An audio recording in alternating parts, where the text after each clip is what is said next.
بسم اللہ الرحمن الرحیم۔ السلام علیکم۔ رزق کے حصول کے لیے اللہ سے اس کا فضل مانگنا۔ عبداللہ رضی اللہ تعالیٰ عنہ کہتے ہیں کہ نبی پاک صلی اللہ علیہ وآلہ وسلم کے پاس ایک مہمان آیا۔ آپ صلی اللہ علیہ وآلہ وسلم نے کھانا لانے کے لیے ایک آدمی کو اپنی بیویوں کے پاس بھیجا، لیکن ان میں سے کسی ایک کے پاس بھی کھانا نہ ملا، تو آپ صلی اللہ علیہ وآلہ وسلم نے یہ دعا کی۔ دعا یہ ہے: بسم اللہ الرحمن الرحیم، اللہم انی اسألک من فضلک ورحمتک فإنہ لا یملکھا الا انت۔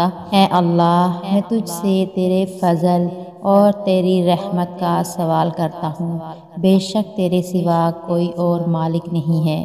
چنانچہ آپ صلی اللہ علیہ وآلہ وسلم کے پاس بھنی ہوئی بکری کا تحفہ لایا گیا، تو آپ صلی اللہ علیہ وآلہ وسلم نے فرمایا، یہ اللہ کا فضل ہے اور ہم رحمت کا انتظار کر رہے ہیں۔